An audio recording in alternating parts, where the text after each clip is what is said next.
everyone, and welcome to the video podcast. And of course, today, my partner in crime, Tristan de Souza. Tristan, it's fabulous to be in our pub and be doing our show. It's nice to still be back in person, to have, last month, first time back, mind-blowing. And then since then, everything's sort of picked up steam, hasn't it? You've been on the road. I've been on the road, yeah. You've been touting our wares all over the shop, as well as, saying a load of super interesting stuff, not least... I would say enjoying international travel. Well, that's a whole new next level of I'm yet to get back on a plane, actually. Yeah. So I'm really looking forward to getting to the States when they finally give us a date for when I can book a ticket. But, fingers crossed that'll be pretty soon. Mm-hmm. You luckily got back from Canada, didn't you? So that was... I did just in time to take the stage at the International Cyber Expo, which was also co-located with the International Security Expo, which was interesting in the fact that they're bringing these two people together. There was also a very shadowy room called the International Counter-Terrorist event. Yeah, what did you have to do to get into that room? I'm not sure. Yeah, quite. It was a very small room with a very small door.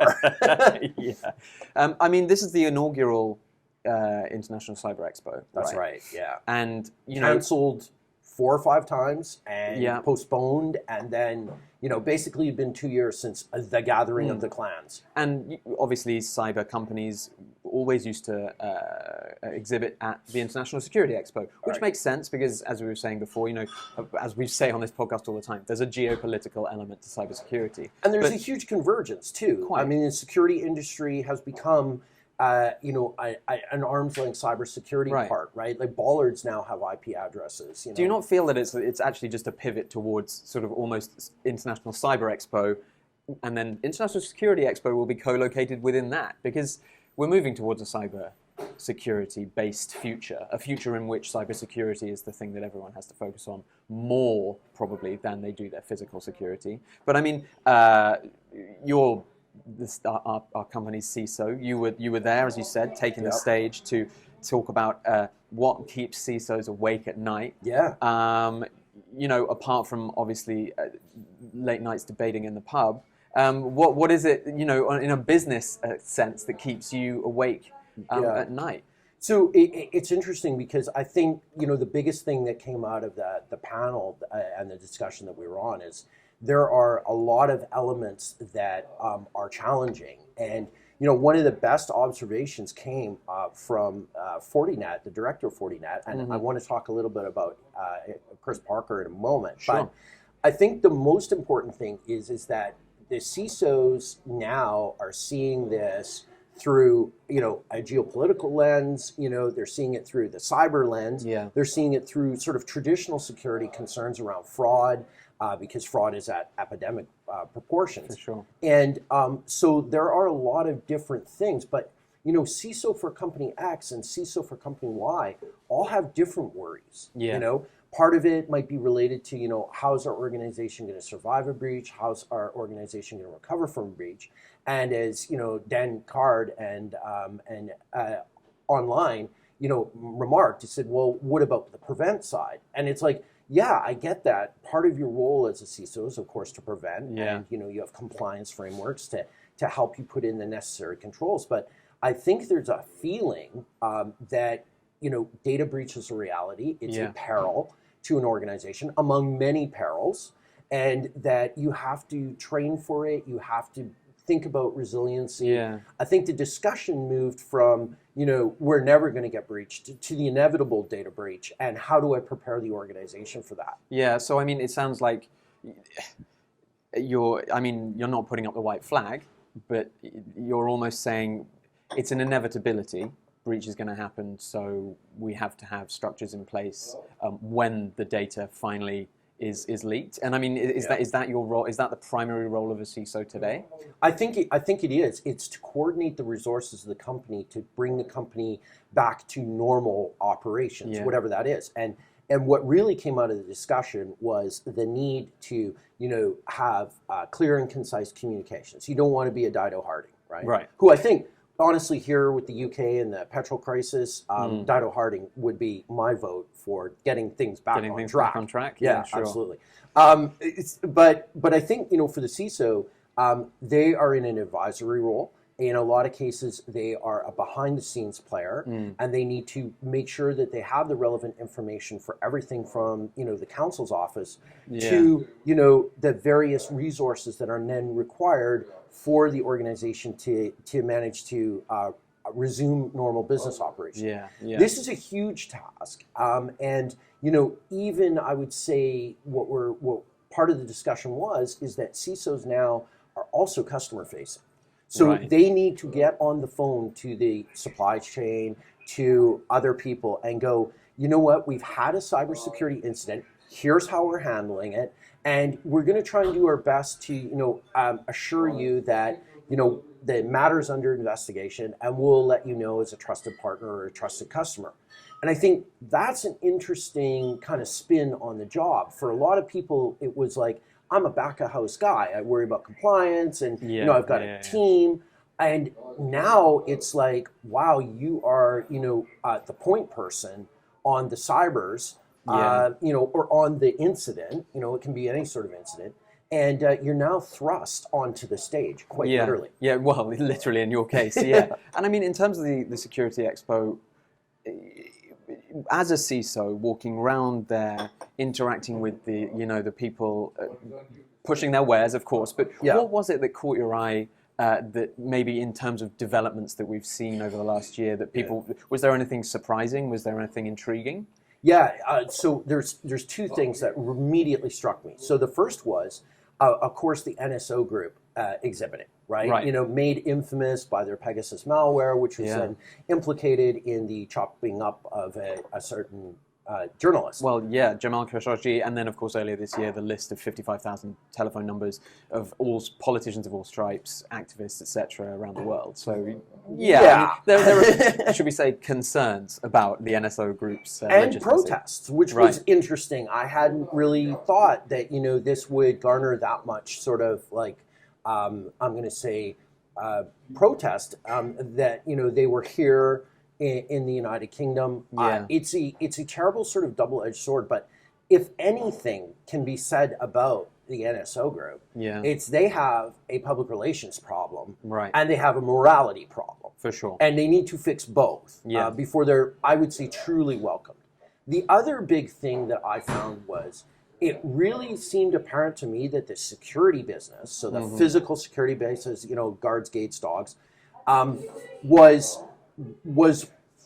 I would say more excited and more engaged and more present than a lot of cybersecurity companies. I mean, there were always the big ones, but I found like as I walked through, there was a lot of like, weapons detection, fence, access control, a couple of different brands of concertina wire. And so I sort of like looked at this and I went, I see this juxtaposition, and the security industry, I think it's booming times, because on cyber, I think there's a lot of collective disappointment. How do you mean collective disappointment? So as an example, not only have some big vendors fallen victim to cybersecurity events, right, and hack-ins, but I think also a lot of the consumers, CISOs, who have gone out and bought a bunch of stuff for their security stack to solve their problem, have been let down by their vendors. And so there was a lot of talk, I think, about updating the tech stack. How do you make the business case? And I had a sidebar discussion, which was really interesting, with this young lad who he's a security manager now, and he's looking to one day get into the C-suite. And I said to him, figure out the business case for everything. Right. So technically, he had the chops. He's going to get his CISP, and he'll probably and he got the language and stuff like that. But I said, you need to be able to ask your boss for $3 million or whatever, and make the business case that it'll save $30 million in potential losses. I said, that's the job of the CISO now, right? Because there's a limited amount of money in companies generally, right? Well, certainly now post-pandemic. Absolutely. And, marketing and sales and operations are all going to have their hand out. But as cybersecurity becomes more of a risk to the organization, you need to be able to make business cases. Well, here's the question then. I mean, on that particularly, it might be slightly unfair to characterize an entire sector of, many of our colleagues and friends as perhaps slightly less socially adroit than maybe the marketing or sales team. Yeah. But I think there's an argument to be made there for techies having the reputation that they do for a reason, right? You know, like cliches are cliches because they were once true and then they just got said over and over again, and people were like, oh yeah, I guess you're not allowed to say that anymore because it's hackneyed. But like, the tech industry as a whole is populated by a lot of people who have sat in front of their computers for a lot of time and done some great stuff, and that's the reason we have some fantastic products.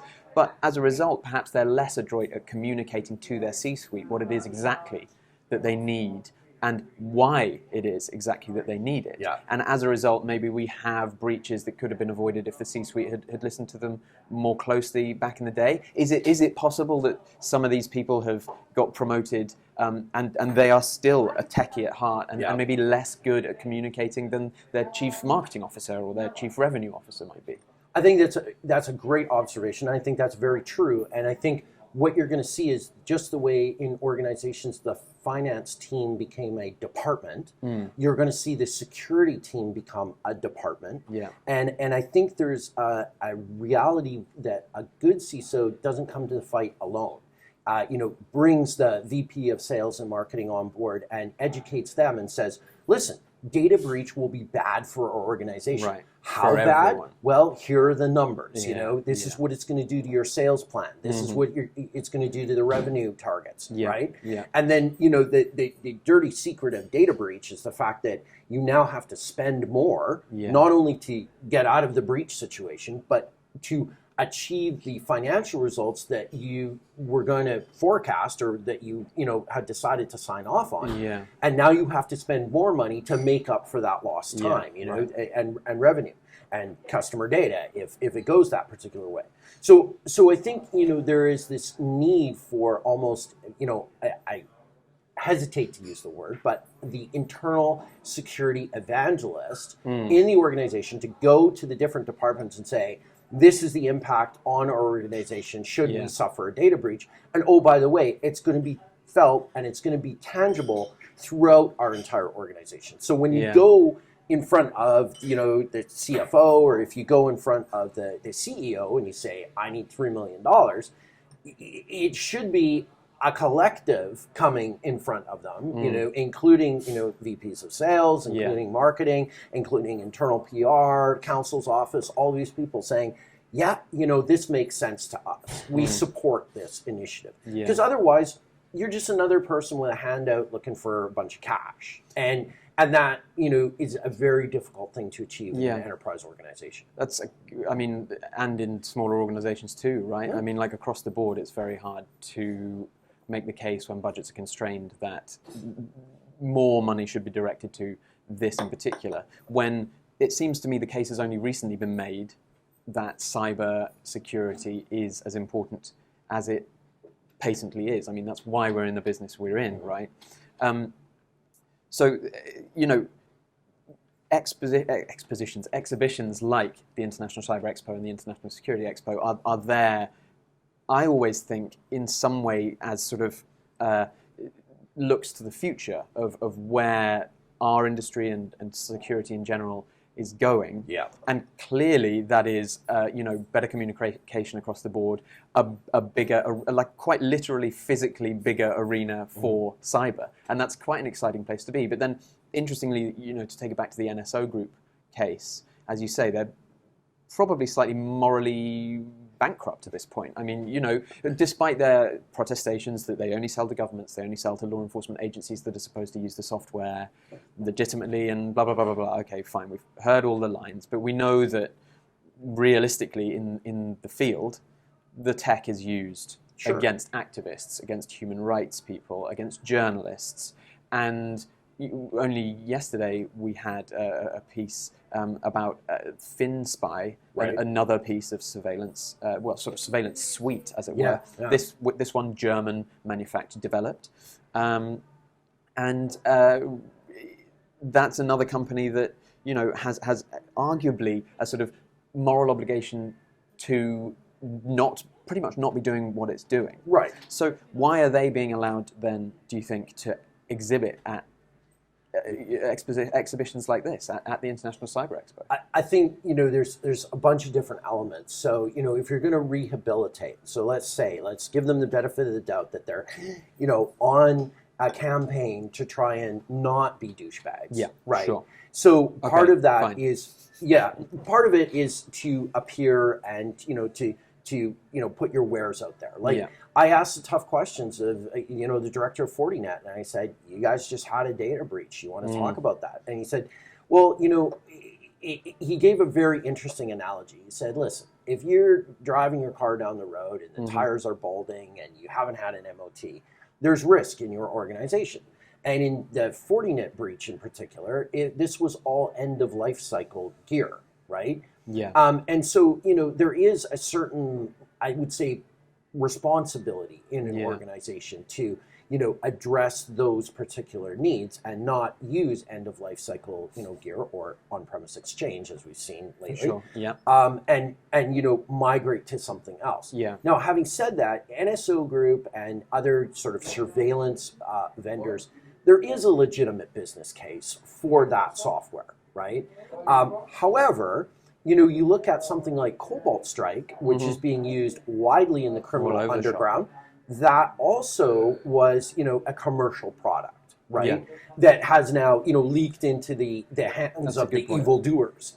So the question is in my mind, I think we're very selective in terms of like our moral high ground in a lot of ways, right? Yeah. And, this was pointed out by the NCSC when I asked them the tough question about, the reality of their role is to protect Great Britain from cybersecurity perils. How does that juxtapose with different government policies? Because it's easy to look at it and say DCMS here in the UK wants to secure everything, and GCHQ wants to spy on everything. Okay. Right. Yeah. So they're kind of caught in the middle, but they're doing a fantastic job, I think, of educating the public about the cybersecurity perils of being in business online and those challenges. And I think we're really blessed to have that type of organization that's forward thinking. For sure. But at the same time, we have to understand that they're an arm of the government and they're subject to government policy. And government policy has now turned the tables on the bad guys' ecosystem with that revelation that that there were certain providers that were not being Johnny on the spot with the takedowns of infrastructure. In an uncharacteristically British move, they named names in the report.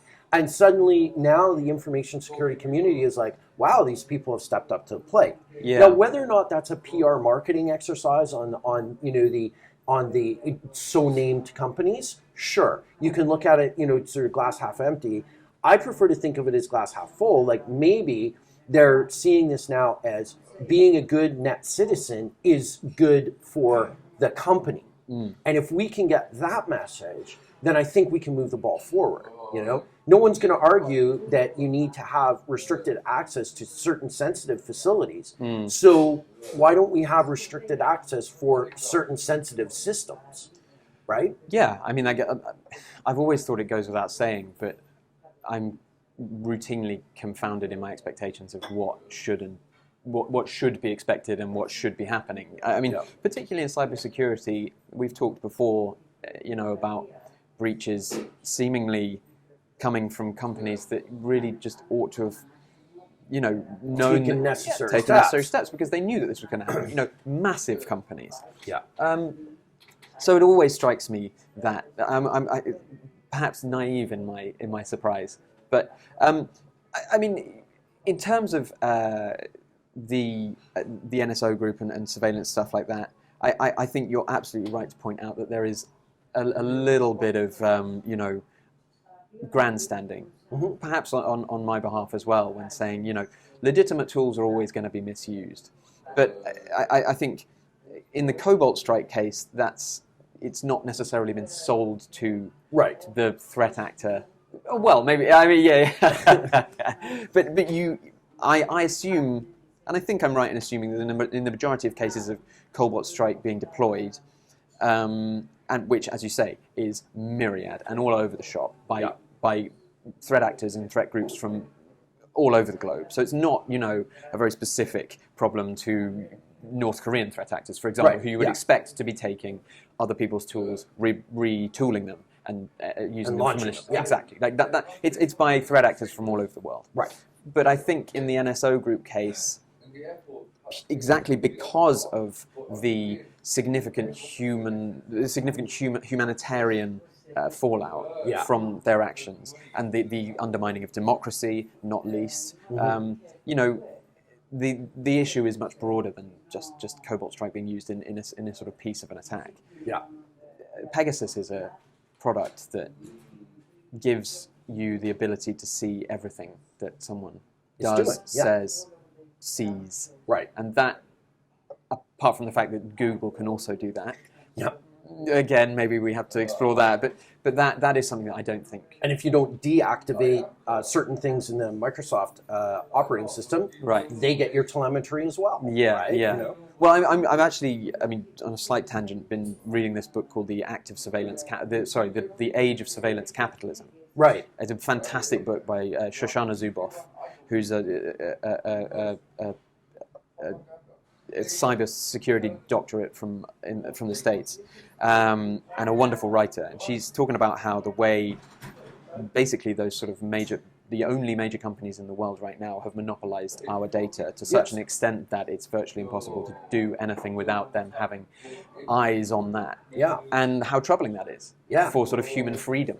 Oh, absolutely. And it's sort of, abhorrent. There was the attempt at Apple to scan your phone for child pornography. I get it. Like, the intent there was a good one, I think.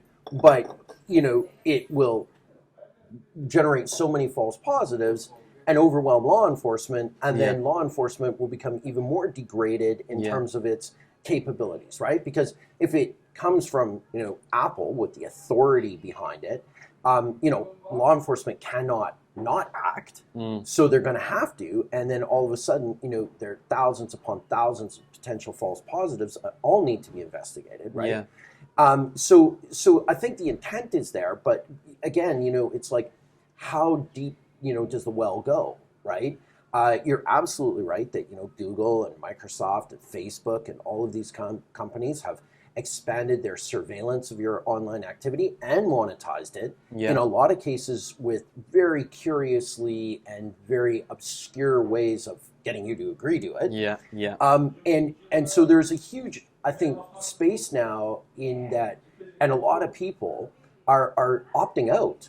And they're opting out because they're not only is this sort of like their surveillance of their activities of concern, but the fact that these platforms and these capabilities are being used by the cyber criminals against them, right? Now, like for my phone, I don't answer numbers that aren't in my contacts, right? Like I just don't bother. I let it go to voicemail, right?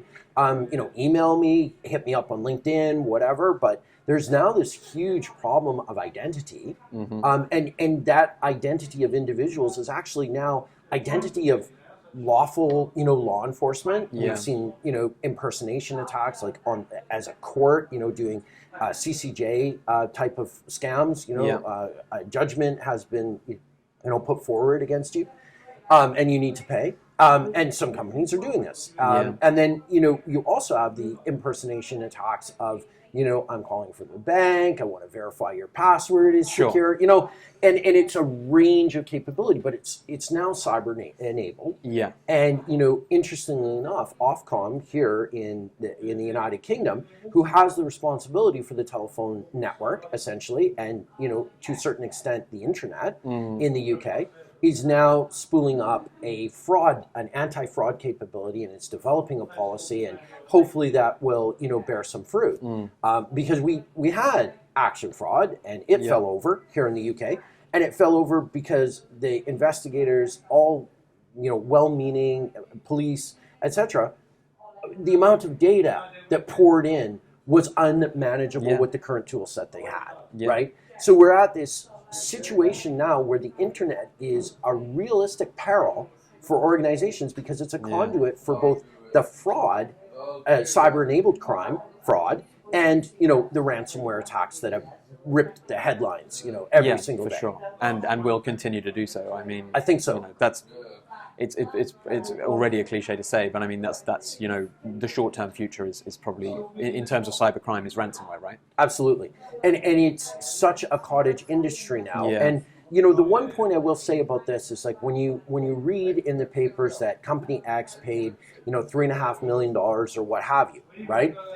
That money in the countries that are perpetrating these crimes is not $3.5 million US. No, it's a heck of a lot more, with a heck of a lot more buying power, right? So these folks then take that money, they reinvest it in better malware, developers, and we end up with even more malicious campaigns. Yeah. But it's interesting because the United States at a geopolitical level and other nations is now looking at this problem and starting to target the financial institutions that are responsible for the transactions of the Bitcoin.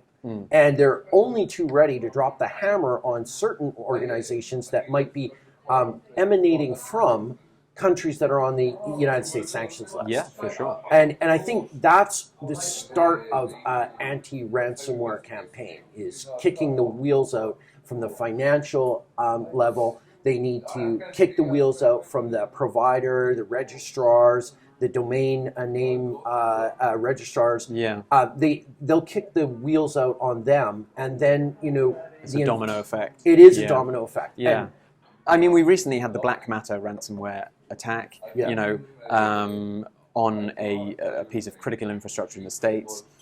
More recently, I think last week, we had an agricultural cooperative attacked, new cooperative. Yeah. And Biden's reclassification or sort of outlining of what critical national infrastructure entails, includes the supply of food and products. Yeah. And it'll be interesting from my perspective to see exactly what the Biden administration does with this latest attack, after they made it very clear that any future attacks subsequent to Black Matter were going to be treated in the strongest possible way. So, maybe the States is one of the only countries, if not the only country in the world that has the resources to do what you say, to go after every single element in the chain. Yeah. Because it's not just enough to find the head of the ransomware gang, arrest them and put them behind bars. Yeah. As you say, once the money's already been received from the ransom, they're developing new capabilities. They're attacking others. They're back channeling with victims that they haven't made public yet anyway. Absolutely. So, I mean, to a certain extent, it seems like that horse has already bolted. I don't really see how you shut that stable door. And I suppose as a sort of final wrapping up question, was there anything in the International Cyber Expo that you've spent the last couple of days exploring that gave you hope that we're headed in the right direction? Were there any people, products? I mean, there's bound to be people because our industry is full of them who are thinking the right things and saying the right things. But was any company, to your mind, there? Or was there maybe just a general feeling that we're headed in the right direction? Maybe, not even naming names. Was there a positive atmosphere there? I'll name names. I think, everyone is getting collectively a level of security awareness of that there is a threat out there and that they need to seek resources to do it. But Nicola Wheatling, on my panel, she wasn't on the panel, but she was in the audience. She asked a really great question, and it was around, what as a security industry can we do in terms of identifying vendors who are perhaps a little bit too aspirational in their marketing and not actually delivering the capability. Well, the response to that I think was very interesting because I was pretty sleep deprived and stuff like that. But it's like, stop treating security researchers that come to you with a particular issue with your product like DERs. Engage in a collaborative effort to secure your product. Yeah. And what's interesting is many of the products out there, it's sort of a hush-hush secret that you have to, disable your security in order to the product to work. And, there's this, documentation flying around, especially in wake of the Kaseya and the SolarWinds, that suggested you have to open your firewall and you have to disable antivirus in order to use the product. That just don't fly anymore. No, quite. In 2021, the threat landscape is such that, you can't put something out on the internet and not protect it. No. Conversely, you can't buy a product today that isn't going to be compatible with your security stack. Quite. If it isn't, then that's a huge problem because now you've actually bought something that has introduced risk in your organization. But lastly, I want to talk a little bit about the public support for this initiative through the NCA and the NCSC and their work. Yeah. But conversely, the U.S. Department of Justice did something very interesting with the Kaseya ransomware. Right. They revealed, for I think the very first time, that they were prepared to do an offensive cyber operation in order to help out an American business that had their customers attacked. Right. That, I think, is a new canary in the coal mine, that the governments are out there and they are willing to help businesses that come under a cyber attack. Yeah. It remains to be seen if the allocation of U.S. government or UK government or European government activity to curtail that type of ransomware attack or that type of criminal gang activity, if that then turns out to be part of their new tactic of investigating by essentially hacking the bad guys. Yeah. And we'll see what develops, because as you know, what crimes occurred in 2014, 2015 don't really come to light until 4 or 5 years later. Right, where the investigation is complete, the attribution is beyond a reasonable doubt, because that's the judicial standard that the United States requires, right? A little higher than Belarus, where they just drag you out and shoot you, because you said mean things about the president. So we're into a new paradigm, I think, where we can look at government as being a lot more interventionist and a lot more aggressive in assisting businesses. And ultimately, I think that's a good thing, because we pay the government a lot of money through taxes and stuff like that. And if you're a small business or a medium business or a giant global enterprise, it's nice to know that somebody is in your court and that there are resources out there. And I think that, to me, is the sea shift, if you will. That the government isn't just ignoring the problem. The government isn't just sort of thinking that, commercial entities are going to solve this problem. We've seen what happens when we let the market decide, right? It's a terrible idea. So I think this new approach, which is very aggressive, it's very maybe even controversial, right? But this getting at the cyber criminal infrastructure, the curtailing of the financial transactions, combined with offensive cyber operations to reveal and grab the intellectual property of the bad guys, I think is a good thing. I think that's sort of the triple score. Yeah, and I think to add to that really positive note to end on, what we saw with AUKUS, the Australian, UK, US nuclear submarine thing, was an indication that the US is also prepared to share technologically, which is something that previously it hasn't necessarily done, even with its closest allies. And so to build on an American interventionist model, you also have allies that are going to be better equipped themselves to deal with the problems at home. So I think, in many ways that sort of might create an iron dome around the world. And it's great to hear that there was such a lot of positivity at International Cybersecurity Expo. And I hope I can get along next year. All right.